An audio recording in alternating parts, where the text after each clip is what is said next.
So welcome again, and thanks for joining us today. For those who do not know me yet, my name is Rob Raven. I'm a professor of sustainability transitions and a deputy director of research at MSDI. And I'm joined by Jeff Webb, professor of computer science and research director at the Monash Data Futures Institute. And we will be your hosts today and moderators. Before we start, I wish to acknowledge the traditional owners on whose land we are gathered, physically dispersed and virtually constructed. In my case, this is the land of the Boonwurrung people, and I pay my respects to their elders past and present. And feel free to pay your respect to the land of the people you're residing on in the chat as well. So welcome to the second of what we hope will be more seminars jointly organized by the Monash Data Futures Institute and the Monash Sustainable Development Institute. Sustainable development is obviously MSDI's core focus, and in alignment with the UN mission, we are also interested in exploring the role of artificial intelligence as one of the means to achieve sustainable development. Artificial intelligence, on the other hand, is of course MDFI's core focus, and the application of AI to sustainable development is one of its priorities.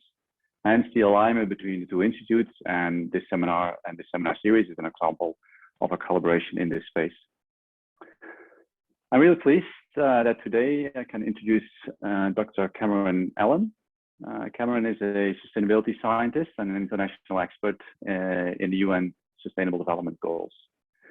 He's a research fellow at MSDI and has recently led research evaluating Australia's progress towards the SDGs targets and indicators, and is also involved in modeling future pathways to achieve the SDGs by 2030. Cameron has also worked as a senior advisor on data and statistics to the Global Sustainable Development Solutions Network, SDSN, and as an expert advisor to several UN organizations on SDG implementation and monitoring, and the development of national statistical systems. The research to be presented in the seminar today was undertaken in collaboration with SDSN, its thematic research network on data and statistics, also called TRENDS. And he will be sharing his thoughts and learnings about all of this work that he's been doing, and particularly talk about recent advancements in using big data to monitor the SDGs. All right, over to you, Cameron.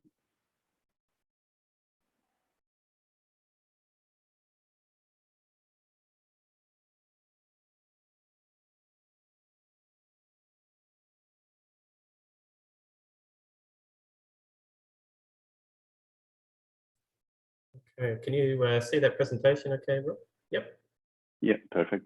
Okay, great. Well, thanks very much, Rob. Thanks, Jeff, and thanks, Joanna, for hosting me today. And thanks, everyone, for coming along. So I'll be speaking, as Rob mentioned, about recent advancements in using big data to monitor the SDGs. We'll be talking more about applications of big data rather than sort of the methods behind the big data modeling, but so it'll be very much applied focused. But the main two pieces of work that I'll be talking about are a systematic literature review that I did, as Rob mentioned, with the Sustainable Development Solutions Network, which essentially reviewed scientific advancements in data sets derived from big data for monitoring the Sustainable Development Goals. We also did a policy report earlier this year, which was more focused around partnerships to support national monitoring and reporting of the SDGs. So I'll be drawing insights mainly from the systematic review, but also from this policy paper that we wrote. So just a bit of context for those who aren't familiar with the Sustainable Development Solutions Network, or SDSN. So it's a global network of research institutes promoting integrated approaches to implement the Sustainable Development Goals, or the SDGs. TRENDS is a part of SDSN, so it's a thematic research network on data and statistics that's based in New York, and it's where I was working last year. And I should also mention Partners for Review, which is a German NGO which funded some of this research. And for those who aren't familiar with the Sustainable Development Goals, the SDGs, it's essentially a global framework that was adopted by the UN in 2015. by all countries in the world, including Australia. It includes 17 goals, which cover a diverse range of objectives that relate to the economy, society, and the environment. And they're essentially designed to help countries design planning and policy and investment decisions and report on progress on sustainable development through until 2030. So the SDGs also represent an unprecedented monitoring challenge. So within those 17 goals, you have 169 different targets and 231 official SDG indicators. And over 40% of those indicators are not regularly produced at present by countries. So these indicators that lack data are referred to as tier 2 indicators. But many of the tier 1 indicators that do have data are also out of date because the surveys that they rely on to produce those indicators are only collected sporadically. So in terms of the follow-up and review framework for the SDGs, at the global level, the UN has nominated custodian agencies for every one of the 231 indicators. So those custodian agencies are responsible for collating data at the global level to help with global and regional reporting. But they really rely on national governments and in particular national statistical officers who have primary responsibility for monitoring the Sustainable Development Goals in terms of the actual data collection, coordination, validation and quality assurance. Now these national statistical officers like the ABS in Australia have traditionally managed the data value chain for trusted high quality statistics. So reputation for high quality statistics is very important. And they've traditionally used statistical methods such as surveys and other sources. But in the face of increasing demands for more timely data and even real-time data, as we've seen in response to COVID in particular, declining budgets, rising data collection costs, reporting burdens, survey burdens, etc. Interest is really growing in harnessing non-traditional data from new partners in what they're now referring to as the data ecosystem. So this SDGs data ecosystem includes a range of traditional and non-traditional actors. So we have national statistical offices and government agencies working with international partners in the UN, but we also have new actors in private sector, in the civil society, in research institutes, etc. And these new actors providing new sources of what they call non-traditional data, some of which is also referred to as big data, which include Earth observation, commercial online data, mobile data, other sensor data, etc. So I guess in that context, we're really interested in looking at how these new sources of non-traditional data, particularly big data sources and methods, can help to fill some of these data gaps and assist with monitoring of the SDGs, and which data sources and partners and partnerships, etc., can assist.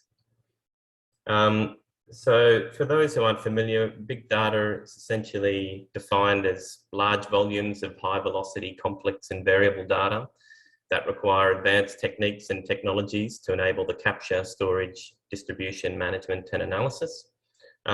So it's really emerged over the last decade or so due to advancements in computational power, cloud computing, new forms of database design, new data analytics methods using machine learning. And the attributes that set big data apart from other data sources are often referred to as the V's, in particular the high volume, velocity and variety of the data. But these V's are important because they essentially help us to understand I guess the opportunities and the challenges and the risks that are associated with using big data for official statistics and for SDGs monitoring. So the UN Statistical Commission, which is the apex body for statistics at the global scale, defines statistical methods, and it has identified a range of different sources of big data. These include commercial or transactional data. So that's data arising from, say, credit cards and online transactions and scanner data, satellite imagery and Earth observation data. So these include free satellite imagery as well as proprietary satellite imagery from satellites such as Landsat and Sentinel, and the nighttime lights dataset, which is essentially imagery of the Earth's surface at night. Other sensor networks such as climate sensors, road sensors, smart meters, etc. Tracking devices including GPS and mobile phones, and behavioural and opinion data. So this includes other online data and social media data, etc. So the current state of play, I mean, there are a number of NSOs who have been using big data, particularly over the last 5 years or so, to support statistical production. This has mainly been in the more advanced and well-resourced NSOs in the OECD region, but the applications have been pretty limited in scope. They've been mainly focusing on price statistics and consumer confidence indexes, consumer price indexes, mobility and tourism statistics, but they're of limited relevance, I guess, when it comes to monitoring the Sustainable Development Goal indicators. And there are also some emerging examples of countries experimenting with big data to support SDG monitoring. But a lot of these are really pilot projects, and they're often driven by international partners who work in the big data space. But in the research community, the rapid pace of technological change has really catalysed a lot of new research and new innovations and methods and applications of big data to support SDG monitoring. And given the data gaps that we have, it's really important that we try to harness all promising new innovations across the big data ecosystem. But there's a real need, I think, to scale up sort of specific applications that we're seeing in the academic literature and broaden their use beyond specialised communities, so that they actually flow across to monitoring the SDGs. So at Trends, when I was working there last year, we saw a lot of these emerging examples, emerging innovations coming out of the academic literature, for example. But there was really poor information sharing between research and practice, limited evaluation of strengths and applications and limitations, etc. A lack of clarity about how to apply and scale up innovations, and incomplete understanding of the different skills and capabilities and approaches to partnerships, I guess, that can help to link policy, practice and research. So we endeavoured to undertake a systematic review of the literature on innovative data sets derived from big data with the potential to support national and global monitoring of the SDGs. We wanted to map those data sets against the SDGs to review the thematic coverage of goals and indicators, the main data types and sources and methods that were being used, the different partners who are involved, etc. And we also wanted to explore some of the strengths and limitations of those data sets in terms of their ability to support national and global monitoring, and discuss these new developments in the context of national monitoring of the SDGs, particularly with regard to national statistical offices or NSOs. So we undertook the review of the past, sort of starting mid last year, developing a query protocol, developing some criteria for the analysis and evaluation framework. We then did a systematic review of the literature based on a Web of Science query protocol. So we screened about 660 articles and reviewed in detail about 100 papers. And we extracted data and information on the coverage of SDGs, the different data types and sources used, the partners involved, and also evaluated them across a set of criteria. And then we synthesized that into a publication that was published this year in Sustainability Science and a few other outputs. So in terms of the criteria, we wanted to sort of evaluate the utility, I guess, of these data sets for monitoring of the SDGs and for official statistics. And we reviewed the literature on big data and on official statistics to get an idea of what are the key factors that governments and NSOs consider in terms of selecting a data source for monitoring for statistical processes. So there's there's frameworks such as the fundamental principles of official statistics, which sort of lay out, I guess, some of the key factors that statistical officers consider in terms of the quality of data, the cost of data, the reporting burden, etc. And there's also a range of other factors that need to be considered in terms of selecting a data source for monitoring, including the geographical coverage, the spatial resolution and granularity, relevance in terms of the alignment of data sets with the SDG indicators, timeliness, costs and accessibility, accuracy and validity, and reliability and sustainability considerations, including in terms of whether that data set will be available in future for monitoring purposes. So these are a range of different considerations that we incorporated into the review so that we could take a sort of a closer look at the data sets and how well they align with these factors. So in terms of the overall results, so across those 100 different data sets that we looked at, there was really broad coverage of the SDGs. So they corresponded to about 15 different goals up from the 17 SDGs, 51 targets and 69 indicators. And that really covered a range of different economic, social, environmental indicators. So there was good coverage of those different domains.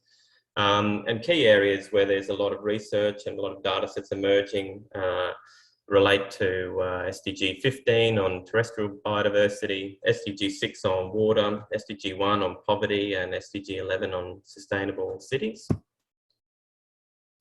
So this rather busy looking figure sort of summarises, I guess, some of the key results from the review. I know it's quite busy, so I'll take you through it bit by bit. But essentially it summarises the results in terms of the coverage of goals and indicators. It reviews some of the key criteria relating to relevance, coverage and accessibility. And it also identifies, thematic areas or goals and indicators where there's been a greater or lesser research effort and methodological advancements and developments and greater maturity. So at the top here, in the second row there, you can see these are the official icons for each of the different goals. So there's 15 different goals across the top there. And the coloured circles, just basically the size of those represent the share of data sets that we reviewed that correspond to each of the different goals. So you can see the largest one there is SDG 15 on terrestrial biodiversity, life on land. And then we have SDG 6 on water, SDG 1 on poverty, and SDG 11 on sustainable cities. So this is where the largest number of data sets that we reviewed are being produced. So moving down to these green boxes, so each of these boxes represents a specific indicator from the SDGs framework. So the numbers inside those are the indicator identifiers from the official SDG framework. The shading of green is an indication of the number of data sets or number of papers that we reviewed that corresponded to each indicator. So the darker the shading, the larger number of data sets. Indicators that have a black box around them are tier 2 indicators. So you might remember that, that I mentioned before that tier 2 indicators are those that currently lack adequate data. So these could be considered, I guess, higher priority indicators. And the pink boxes there, I've just put on myself just to highlight some of the indicators that had the largest number of studies. So these relate to 1.1.1 and 1.2.1, which are national poverty rates. 2.4.1 is sustainable agriculture. 6.6.1 is freshwater ecosystems. 11.3.1 is the land consumption rate in urban areas. And 15.1.1 and 15.3.1 relate to land cover, including forest areas and land degradation. So these are indicators where there's quite a lot of activity in terms of methodological developments and new data sets. And it's also, important to note that they're not always duplicating efforts, that they're actually, they start out with a pilot application, say in one country, and then that methodologies get extended and developed and scaled up to global scales. So these brown diamonds at the bottom, it's just an indication of how many of the official SDG indicators for each goal were covered by the big data sets. So for example, in goal 3 there, 75% of the official indicators for monitoring at goal 3 were included in those big data sets. So again, it's just an indication of indicator coverage and the extent of research in these areas. And finally, these coloured bars in the middle there in the third row, it's just some results for different criteria. So the red bar reflects the level of alignment of each of the big data sets with SDG indicator definitions. So this is just a qualitative assessment that we did on the degree of relevance of those data sets for supporting SDG monitoring. The light blue bar reflects the percentage of data sets that have that global coverage or cover all or most countries. And the purple bar reflects the percentage of those data sets for each goal that have open access, that were made open access. So I guess taken together, those three indicate data sets that are, more relevant, are global in scale, are open access. And then if you, I guess, combine all of those different factors together, you can really start to see some areas where there's greater maturity in terms of the research, in particular thematic areas, particular goals from the SDGs. So goal 3, goal 6 and goal 15 on health, water and biodiversity all had good overall coverage, quite a lot of papers, quite a lot of new data sets emerging that were accessible, that were more relevant for monitoring, and that had greater country coverage. So other thematic areas that are emergent, that are with a growing research effort, include on SDG 1 on no poverty, SDG 2 on food and nutrition, 7 on energy and 11 on cities. And then the other goals and thematic areas could be considered some more nascent research areas with limited coverage, limited papers, limited data sets, and less accessible and less relevant for monitoring. And I should also mention that 2 goals are missing from that list. We couldn't find any papers that related to goal 12 on sustainable consumption and production and goal 17 on partnerships. So in terms of the results across the other criteria, I mentioned that we had 8 different areas that we were interested in reviewing each data set on, and this simply shows the results across all of the different data sets. We used a qualitative sort of scoring scale for some of these criteria on a scale from 1 to 4. And this essentially just shows the results for the median score and the average score. The median score is the coloured bars, average score is the dot. But it's overall, the data sets that we identified scored well in terms of the granularity, in terms of geographic coverage, reliability, but less so in terms of sustainability of the data sets. So a lot of these studies are one-off sort of testing of novel methods with no clear plans to sort of maintain and update those data sets over time. And also in terms of the relevance, so a lot of the data sets didn't necessarily, whilst they linked to an SDG indicator, they only provided sort of a partial data set or a complementary or proxy indicator for monitoring. So overall, the data sets were also very timely. They had clear validation procedures, which you'd expect from peer-reviewed literature, but only about 60% of the papers or the data sets linked to them were made open access. But many of those also provided the code and the input data sets, raw data sets, to reproduce the analysis.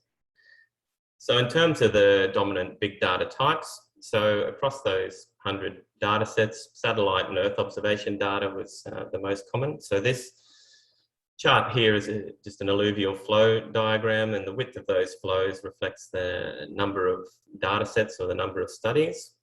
And they flow from different data types across to each of the SDGs. So the dominant type you can see was satellite and Earth observation data, but studies, and that was used as a data type across almost all of the different goals that we reviewed. Other key sources or data types were tracking data, sensor data, and to a lesser degree, opinion and behavioural data. So this is just another way of sort of looking at that same analysis. It just shows which data sources were used for each of the goals. The dominant types, the larger circles there. But overall, 82% of the data sets that we reviewed used Earth observation data, particularly for goals 1, 6, 11, and 15. And to a lesser degree, that other different types of big data. So this is a similar chart, but just showing, within those different data types, the key big data sources. So within the Earth observation satellite category, there were a range of different major sources, including Landsat data, MODIS, and Sentinel satellite data. The nighttime lights data was widely used across the studies as well. The OSM is the open mapping data, which is a crowdsourced data set, OpenStreetMap, which provides data on infrastructure, a range of different spatial data sets and spatial layers, including roads, energy, schools, hospitals, etc. Some of the studies used Facebook data. There were studies using CDRs, which is called detail records from mobile companies, Twitter data, etc. So overall, really, the dominant source was satellite imagery and free open source satellite imagery. But other important data types included population settlement data layers, social media data, and the call detail records, as I mentioned. So overall, goal 1 on no poverty had the greatest variety of data sources. So this suggests that there's, I guess, a greater degree of experimentation with different data types and sources for estimating poverty. And the nighttime lights data was also the most versatile data source, which was used for studies across 8 of the different SDGs. In terms of the main methods used, so a lot of the studies rely on machine learning methods, deep learning methods, and there's also studies using geostatistical modelling and other types of I guess, more traditional linear multiple regression, geospatial and mathematical models. In terms of the partners who are involved in the research, it was interesting to see that, while universities are obviously dominant in the research papers in terms of the authorship, and as were, the European Commission Joint Research Centre, IASA, which is the International Institute of Applied Systems Analysis. So these are real sort of hubs of research expertise. They also work with a range of different partners, many of who were also co-authors on the papers, from space agencies, for example, NASA, the European Space Agency, the German Aerospace Centre, and the UK Space Agency. There are a number of different government agencies, from scientific and geological survey agencies. International organisations were also heavily involved, from the UN, from the World Bank, etc. There are a number of private sector partners. So Google was quite prominent in a lot of the studies, particularly the global studies, because a lot of those studies actually use Google Earth's, the Google Earth Engine cloud computing platform. And I've subsequently spoken with a number of the researchers involved in some of these studies, and they've indicated that the Google Earth Engine cloud computing platform is pretty much the most significant technology innovation in this space in the last decade. It's pretty impressive what can be done with this platform. It uses 10,000 different supercomputers, and one of the researchers said that on his personal computer it would have taken 1,200 years to process one of the data sets. With Google Earth Engine, they did it in 45 hours. So it's a pretty significant tool. So obviously, you know, there's a broad range of different partners who are engaged in these big data projects and big data research, but there's really few examples where we saw national statistical offices involved. And it's not always clear how these new data sets that are emerging, that are derived from big data, could or should be used by national governments to support national monitoring. And with a lot of these new data sets emerging, there's a real growing need, I think, to clarify how best to link these new data sets with national reporting and monitoring processes. So I thought I'd just finish up having a quick look at some of the, I guess, what I'd consider state-of-the-art research efforts that have been happening. These are more scalable applications, so they're not only demonstrating sort of novel methods, but they're also developing tools and approaches to make these data sets available and usable and verifiable by countries. And they often refer to this sort of analysis-ready data ecosystem that's developing, where these sort of new standardized data sets based on big data can be used by countries. So the first one is the Freshwater Ecosystems Explorer. So this focuses on SDG indicator 6.6.1, which is the extent of freshwater ecosystems and the change, I guess, in the extent over time. It was a key data gap originally in the SDGs, with only about 40 countries having any data on that indicator. Now, methodologies were developed using machine learning and Google Earth Engine, developed by Peckel et al. It's one of the data sets that we reviewed. And since then, it's been sort of a partnership around this method has been developed between United Nations Environment Programme, Google, European Space Agency, and the European Commission to scale it up into this new Explorer, this new online platform. Essentially, it draws on Landsat and Sentinel data, uses the Google Earth Engine platform, as I mentioned. And this data explorer is available online so that users can explore the data, but also download it, and it's updated on a monthly basis. And it's now featured in the global SDG monitoring database, and a number of developing countries are now testing it for national monitoring, with support from these different partners involved. Another interesting example is the Light Every Night repository, which is focused on SDG indicator 7.1.1, which is around the share of population with access to electricity. So this is an indicator where there generally is coverage of data for a lot of countries, but it's very out of date because it often relies on surveys that are taken infrequently. So methodologies have been developed and published by Falchetta from IASA and others, where they use the nighttime lights data set, gridded population data sets, and machine learning algorithms to estimate the share of population that has access to electricity at subnational scales. And that's since been developed further by a partnership between the World Bank and various players in the US, and where they've published a repository with standardized nighttime lights data sets and machine learning algorithms, as well as tutorials and training, etc., so that countries can use those tools to reproduce their own sort of subnational estates of that indicator. Another example is in the land degradation neutrality space, which relates to indicator 15.3.1. So this indicator, when the SDGs were adopted, lacked any methodology and data, and those methods have been developed and published in the scientific literature through the Science Policy Interface of the UN Convention to Combat Desertification.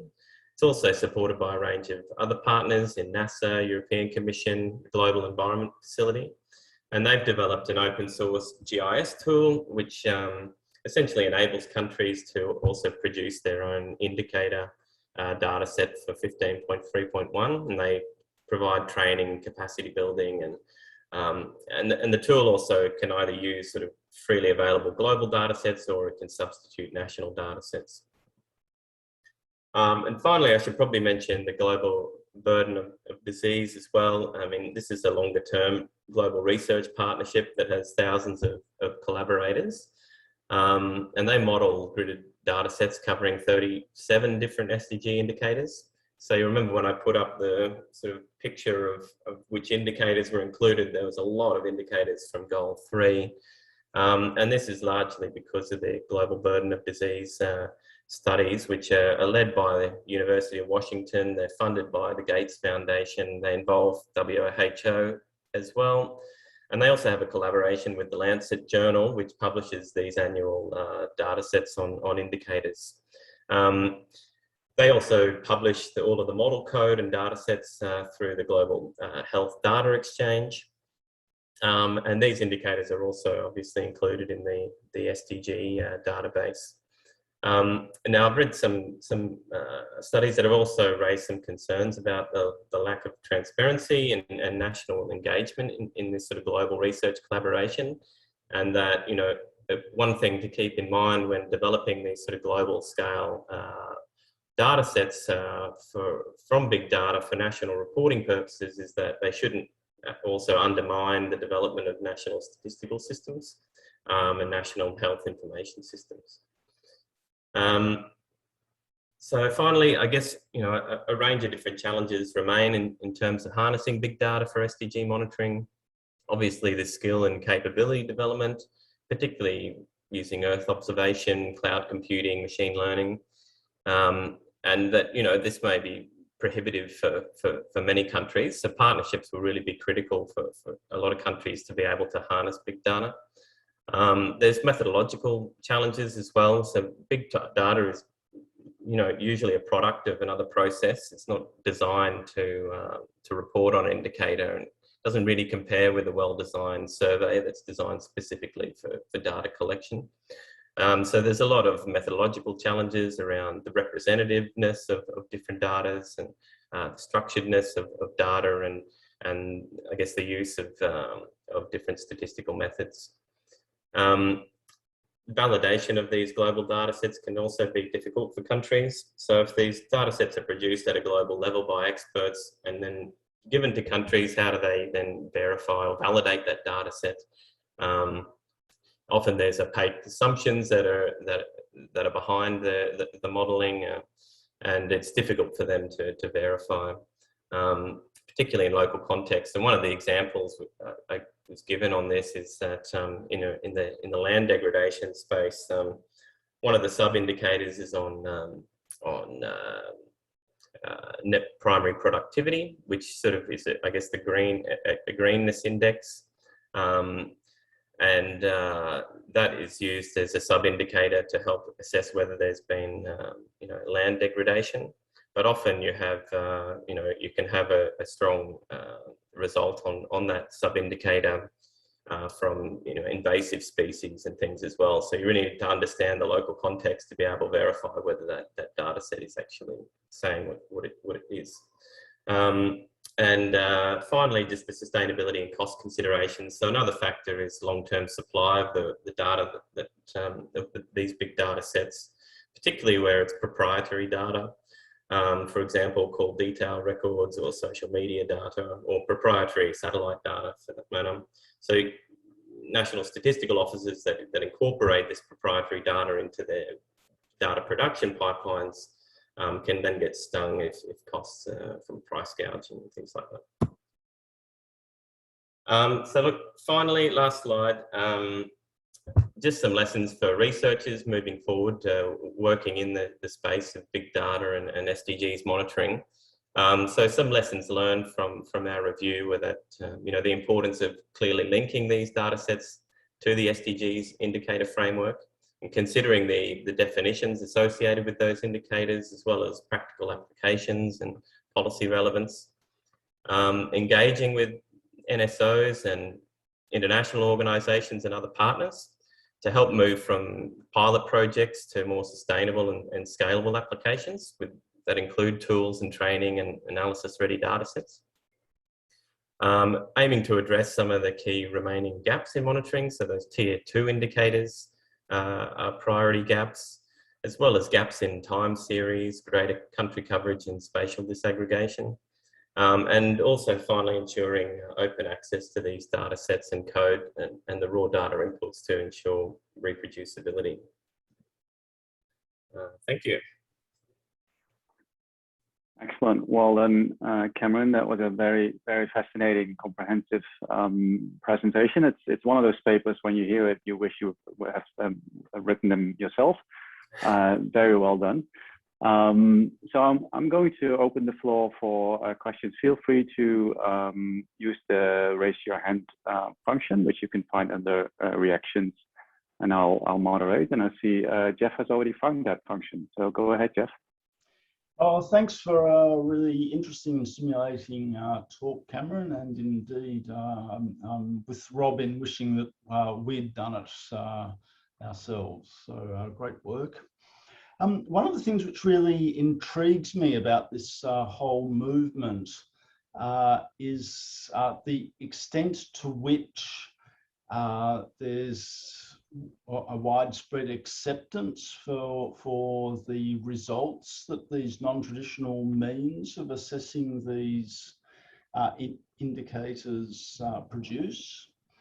So I was wondering whether as a result of your survey, you got any feeling for whether there is acceptance of these, and it'd be really interesting to know whether you found any evidence that there was any use of them for actual reporting against the SDGs by any of the governments. Well, thanks, Jeff, for the question. Yeah, I mean, this is really one of the most fundamental issues, I think, is how these new data sets can actually link across to national monitoring. I think it varies depending on the data sets. If you look at, say, for example, the global burden of disease and the data sets coming out of that, I mean, this is a more long-standing partnership, but they're widely used now in SDG monitoring.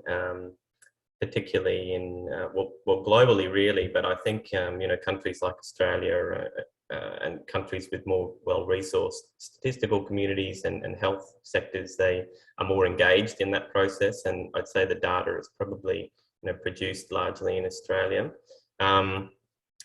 But you know, other indicators such as the ones that I talked about that are just emerging, like around the freshwater ecosystem explorer and energy, electricity access and things like that, probably more experimental. I don't think they're widely used at this stage by countries. And you know, as a part of a subsequent project that we did, we interviewed a number of government statisticians, and we interviewed a number of the experts involved in these studies, just to gain some insights on, you know, what are the challenges around these. And I think, you know, that they're yet, you know, these newer data sets are really yet to have a big impact on national monitoring. And one of the challenges is really around the verification that, you know, national statistical officers are tasked with quality assurance and verification of data sets that they report on, and it's challenging for them to do that. It's unclear even, you know, what processes they should be doing to do that. So there is a lot of talk at the global level. There is a working group in the UN now on big data, and they're talking about, you know, what sort of procedures and standardized methods can we use to help validate these data sets so that they can be, you know, countries can have confidence in their veracity. Thanks, Jeff. Thanks, Cameron. Jeff, you raised a question which I had in mind as well. Let me ask a follow-up question on this. One of the intriguing things you said, Cameron, is that there were hardly any national statistical offices involved in at least the work that you've looked at, and that's kind of surprising, right? Because in a way, the governments might not be using this kind of data, might have various reasons, and First of all, they need to be interested in the SDGs in the first place. I think that's an important topic for a thing to focus on.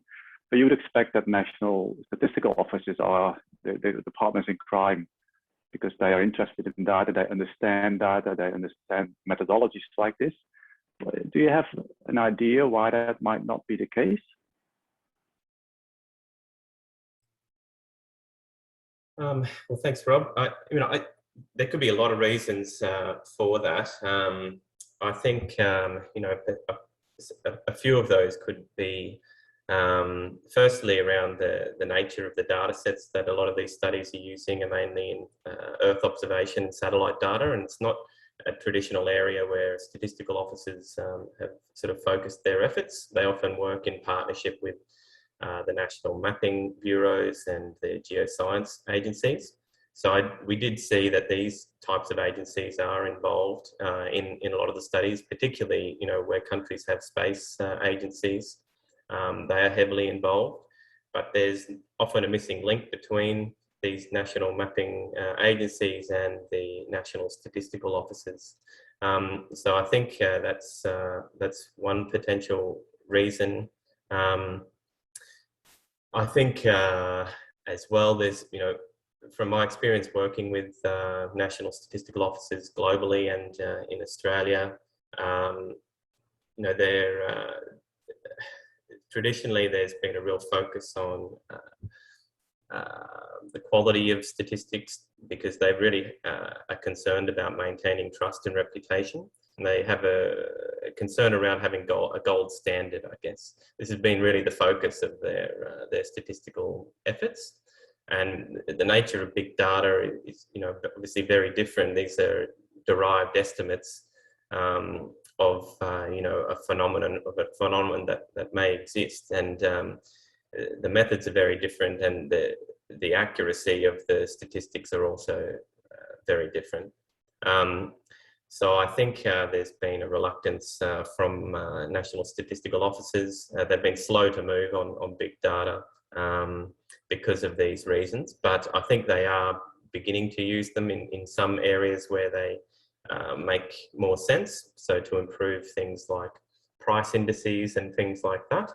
But these sorts of statistics are not really relevant for SDGs. So they may be involved. They may have a lot of studies out there which relate to consumer price indexes and methodologies for that are in the literature. They weren't really captured in our review because one of our query terms was, the SDGs. So it had to be papers that related to the SDGs. Thank you, Cameron. And we have a question from Joanna. Yeah, thanks, Rob. Cameron, that was really interesting. So now that you've relatively recently returned back to Australia, my questions are really around what do you think we ought to be doing differently here in Australia around potentially aggregating some of these data sets that would enable us to measure and assess progress? And I'm particularly interested on this point about what should we be doing in partnership with some of the government agencies, particularly the Australian Research Data Commons, which looks to create, in essence, data sets of national importance. We've got clearly other organizations here in Australia who have a lot of interesting weather data and water quality data and educational data. And so based on this analysis you've just done, what, if anything, should we be doing differently? And if you think about the community you have here at Monash with the Data Futures Institute, the Sustainable Development Institute, what would your challenge be back to us on things that we ought to be driving forward here to really help Australia accelerate based on the kinds of data sets that we would need to bring together? Well, thanks, Joanna. That's a great question. And I think, there's probably a couple of different aspects to this, whether, we're looking at the SDGs specifically or looking at, data for decision-making more broadly. I think when I look at the SDG space in Australia, and I have been, living overseas on and off for a while. So, but, from an outsider looking in, it doesn't seem to be a lot happening in terms of national monitoring on the SDGs. but I imagine that, you know, that big data could really contribute to Australia's monitoring of the SDGs at different scales.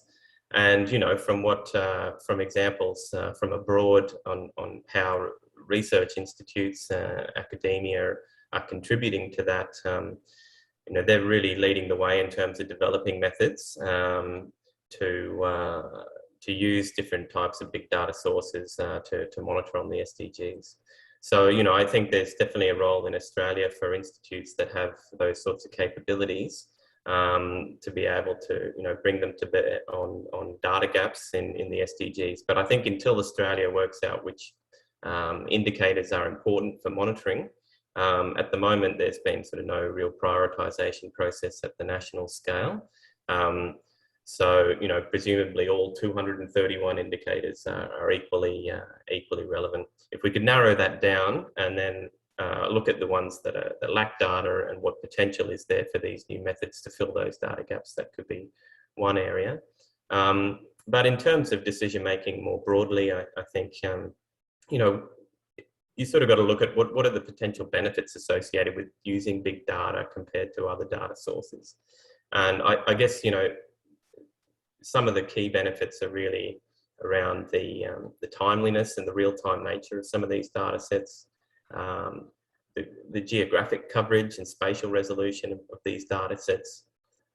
So how could we utilize these data sets to inform decision-making, you know, real-time decision-making or more timely decision-making? I think there's a real growing demand from government to be able to respond to challenges more quickly. And I think, you know, there are areas potentially where big data contribute. And I think, you know, there are some projects happening around, you know, fire risk, for example. And but, you know, there's probably a range of different areas that we could try to focus our efforts to support, you know, rapid response decision making. Great, thanks a lot. Thank you, Cameron. Thank you, Joanna. Sort of the question resonates a little bit with the piece of work that Jeff and Mitchie's also on the call did in a project last year where we basically framed the question initially also around monitoring, using AI for monitoring the SDGs. And one of the things we learned by interacting with our policy stakeholders was that we rather not talk about the SDGs, but rather try to understand which policy problems they're facing and then try and mobilize AI or data science for addressing those, which indirectly actually also might help at the improvement monitoring of the SDGs. There's a couple of questions in the Q&A in the chat. First, a really great question by Claudia. And this is a question about the relationship between sort of the more mature SDGs where there's already a lot of use of big data and AI techniques, and the relationship with where the funding is going, the funding for research is going. Do you think that that relationship is there? And also the fact that maybe some of the SDGs which are currently not done a lot of work on from a big data or AI science perspective, maybe those are the areas that are less, receiving less funding at the moment for research. Could you reflect on that? Yeah, certainly. And thanks, Claudia, for the question. I think, you know, there probably is a relationship there between funding priorities of different donors. We found that a lot of definitely the larger studies, the global scale studies were funded by you know, foundations such as Bill and Melinda Gates, by the Global Environment Facility, by the Betty Moore Foundation, and others. And if you look certainly at the coverage of indicators under the Goal for Health and the partnership that's been ongoing there and funded through the Gates Foundation, you know, there's a clear link there between the funding available and the provision of data. Other areas such as you know, water and biodiversity, it's probably partly to do with funding, but also I think, you know, we found that Earth observation and satellite data was a key source of big data used in these studies. And I think traditionally those data sources have been more used in the environmental space, particularly around biodiversity as well as water. And I think, you know, it's probably the methods are more mature in that area because there's also that relationship, not just funding. Thank you. Cameron. Apologies, Claudia. I haven't seen you switch on your camera. Otherwise, I would ask you to ask the question yourself, perhaps. No problem. Thank you. We got another question from James. James, would you like to ask your own question? Yeah, thanks very much. Thanks very much for the talk, Cameron. I was interested, you know, with perhaps more mature big data sources, things like, some of those Earth observation data sets. There's usually very clear lines of responsibility and custodianship for maintaining those data sources and ensuring that they remain relevant. I was wondering, are there sort of systemic efforts around establishing and supporting emerging big data sources for that, questions about custodianship, responsibility, making sure that organizations actually have the resources to support ongoing provision of that data? Yeah, I mean, this is it's a tricky topic, and there's a real difference, I think, between the different types of data. So you have some data, which is sort of publicly owned and readily accessible and available, and then you have data that's privately owned and is proprietary, and often this data is actually a byproduct of a technology or process that's ongoing, and I think firstly, there's never any guarantee you'll be able to continue to be able to access that proprietary data, or that the supply of that data will be the same in the future. So say social media data, Facebook data, Twitter data, things like that may not continue into the future. Who knows? It's uncertain. So if you start relying on these sorts of data sources for statistical products, and ideally statistical products that last over a long time frame, you need sort of a comparable method, a standardized method to be able to ensure comparability over time. And I think that's one of the challenges of using these types of data sources for something like SDGs monitoring. But in terms of other decision processes, it doesn't matter so much. You don't really need this sort of comparable data over many years to be able to show a trend or something like that. You're using it for sort of decision making on the ground, say around COVID, and many governments used data from Google and data from Apple on the mobility of populations in order to help to inform their response and to, make decisions around whether lockdowns were successful and things like that. So I guess it depends on the purpose of the data. And there's lots of discussions going on about data sharing agreements between public and private sectors. And what obligations the private sector has. There's also a concern around data privacy and data security. So the private sector is reluctant to, hesitant to provide these data sources as well because of their privacy and security concerns. So they have to sort of be de-identified before they can then be handed over. So there's a lot of sort of governance issues around that as well. Yeah, no, it's a big question. Thanks very much. Thank you, Cameron. Thanks, James. I was going to ask another question on the potential negative impact of big data centers, etc., and how they might be increasing emissions. But I won't ask the question now. I think we've reached the end of our talk. So I would like to thank you very much again, Cameron, for a great, inspiring talk. Really happy that you've joined Monash. I think it's great to have you, and we should do everything to keep you at Monash as well. And I would also like to thank everyone in this call for participating as an audience and for asking great questions. We will be sending out a survey to gather your feedback, and please provide us with your feedback in terms of next speakers as well. Thank you, everyone, and looking forward to future events. Thanks, Rob. Thanks, everyone.